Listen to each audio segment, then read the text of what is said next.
Hi, I am Mariah. Today is September 18, 2021.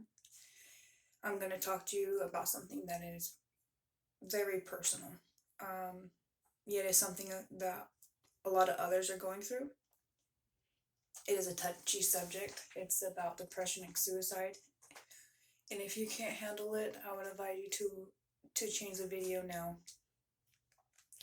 So I suffer from depression, PTSD, anxiety, along with one of the most serious ones is I have suicidal thoughts. The last couple of days, I've been struggling, especially yesterday. I had a plan.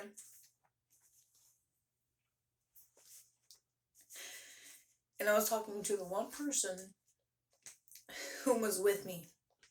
He loves me, he cares for me, and he also deals with depression, anxiety, and PTSD of his own.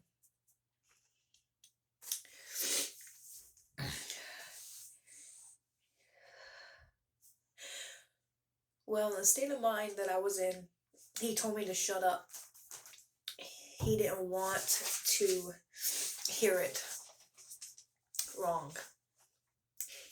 He didn't know how to deal with it. My husband was supposed to be at work.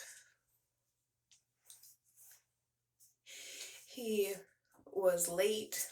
He was supposed to be at work when I needed him the most. He was already late. He was stressed, he was overwhelmed, and didn't know how to handle the situation. How would you know what to do if your wife wanted to die and says she had nothing left to live for? I told him I needed him to call in to work to let them know that I myself was threatening suicide. He's a manager and he's on great terms, so losing his job wasn't what he was worried about at all. I understand that in order to have money, that you have to work. I myself work part-time. Even while working, I still have my mental health. The fact that I'm working doesn't change the fact that I am mentally sick. I'm only bringing this one story up, because people need to know what's going on. So my husband was able to call in. He stayed with me yesterday. We were trying so hard to get out of town,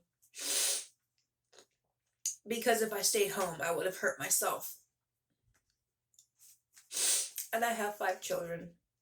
Okay, so leaving was the better option.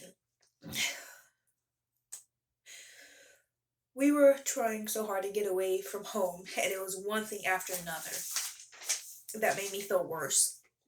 We finally got on the road, and we were about an hour or more north. And we got a message saying that a family member had COVID. So our plans had changed because of unforeseen, Nonetheless, I was really stressed out, and it was making me feel even worse. At this point, I felt worthless and just, what was the point? My husband had told me to turn around and go home. So I got off the freeway as soon as I could, and I turned around. As I was driving, I had tears rolling down my face yesterday, because once again, I thought about how I was going to end my life. My kids were in the back seat as these thoughts were going in my head. I was just trying to get away from reality. That's all I wanted at the moment. I drove for about 20 minutes until I finally looked at my husband with tears in my eyes. I said, I'm not going home right now. I said, or I will hurt myself. He, of course, said that's fine. And I glanced at my kids in the mirror and asked them who wanted to go to the coast. They all yelled yes. So we finally made it to Reedsport quite a while later. And there was so many unforeseen changes that happened. We weren't dressed for the coast. We were we were at open water for no more than 15 minutes because it was so cold. Like I said, it was unexpected, but I couldn't go home. So finally, hours later, during times passed, we went home, and it took a while to get home. It was about dark by the time we had returned. A whole day I was suicidal, bad thoughts going through my head, and yet I was still here. I finally opened my phone last night to Facebook, Salem, Oregon, the area we were originally going to be going to. There was someone who was hurting just as much as me. There was a jumper on I-5 trying to commit suicide. And I read through some comments. And a woman said how lucky she was that she missed not having to wait in traffic. That person, that human being, just like me, in pain, excruciating pain. And just like many of you, who knows who. Finally, they were talked down. This person, whoever they were, so much pain they were in. Feeling the same pain that I did at that moment they did. I'm glad they are okay, as I am glad I am here today. I am a suicide survivor 6 times. When someone is hurting, if you know it or not, especially when you know, be kind. It might be that last thing that helps them or destroys them. And I want all of you to know that suicide is not selfish. It's not selfish at all. And I cannot comprehend how many times that I have heard that,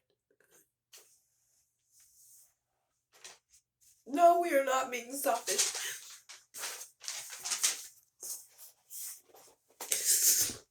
The pain is just so unbearable, okay? It's so unbearable. It is usually an immense amount of pain that a person is going through or is in at that moment. Sometimes we don't know what else to do to escape the pain. We don't, because we try medication or we seek help, we talk to people, but we're still hurting and our thoughts are eating us up.